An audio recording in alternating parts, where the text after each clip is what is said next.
Ahoy there, Captain Benzie here, coming at you with a long overdue video for a game that's been installed on my Razer Phone 2 for as long as I can remember, and one that I can't believe I haven't done a video on already. It's a strategy game, so it should be something many of you who followed me since the start of CNC Rivals should enjoy.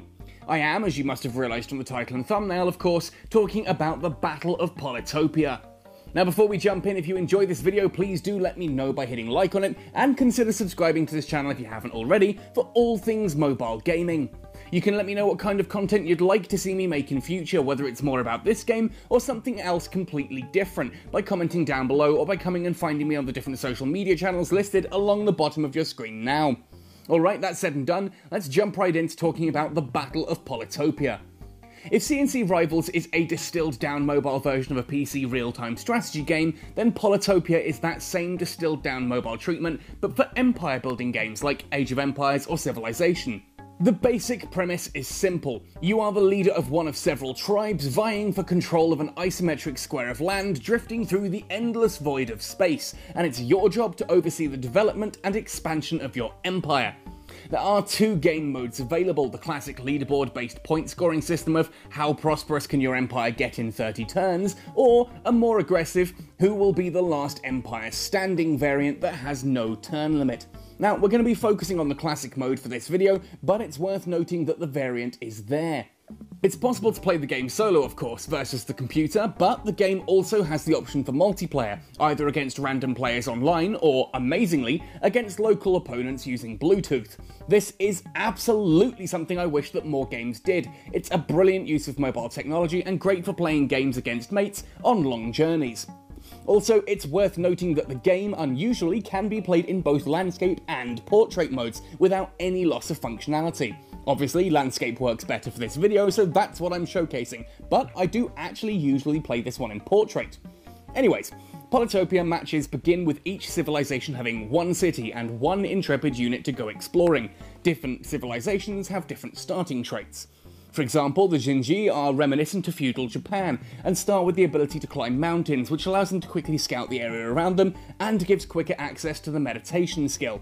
The Bardur, a tribe with strong Norse theming, immediately have the knowledge of hunting, so can quickly gather resources from local wildlife, and are also able to learn archery and forestry quickly. On immediate installation, you have access to 4 civilizations, offering a good amount of variety right away. Additional tribes can then be purchased for very modest costs, including the African-themed Zabasi, the Aztec Quetzali, or the wasteland warriors of the Vengir. There are also 3 special tribes, the watery Aquarion, the elven Illyrion, and the icy and somewhat Lovecraftian Polaris.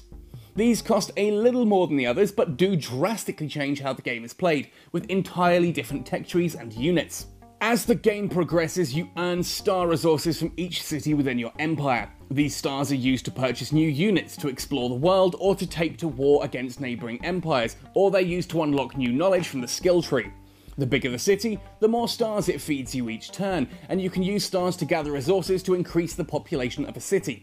As an example, you can collect fruit at the cost of 2 stars to add 1 unit of population to a city, but you will need to have the gathering skill unlocked, of course. As you expand the skill tree, you'll unlock new ways to gather resources to feed your expanding empire. It's all well and good being a fishing tribe like the Kiku until you start to conquer villages in mountainous regions rich with ore but devoid of water. Suddenly, mining becomes a much better option. Of course, you could also expand fishing into whaling or even into sailing, to allow your tribe to find new lands to explore and forgo the mountainous regions altogether. From the sailing skill, you could even upgrade further into navigation. This allows you to sail on deeper waters, unlocks the knowledge of how to build battleships, and gives you the task of exploring the entire map to build a special structure called an Eye of God. There are many special structures to discover in Polytopia, and I won't spoil them all here, but they're quirky little monuments that increase the population of the city they're built near and also score a large number of points. Yes, points. I mentioned those early on when describing the different game modes. In the standard game mode, Perfection, you have 30 turns to expand your empire to its fullest. Each resource used, each city conquered or expanded, each special structure discovered and built, every unit on the map, and so much more, all earn you points. At the end of the 30 rounds, your points are tallied up and added to the global leaderboards. Now, obviously the difficulty setting you're on affects this drastically too, but I find that Battle for Polytopia is one of those games where I have different moods of playing.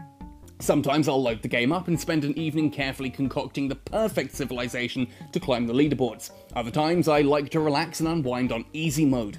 The variety in the tribes also is astonishing. Even the standard 4 play out very differently to each other, but I love that the paid unlocks are so cheap and so completely individual. This is absolutely fantastic and it adds so much variety to the game. It's also noticeable and commendable that all purchases of the Zabassi go directly to solar energy products. Well done, devs. This allows you to purchase as much or as little of the game as you like, and in bite-sized chunks cheap enough that I don't feel that anyone can seriously object. The Battle for Polytopia, as I mentioned earlier, has been installed on my phone for as long as I can recall. I strongly recommend giving this one a go, if only the basic 4 tribes, but hey, those are just my thoughts. What about you folks? Have you played Polytopia? And if so, which tribe is your favourite? What do you think of the look of this one? Will you give it a download? Let me know your thoughts and opinions in the comments section below. Happy sailing, and see you on the square!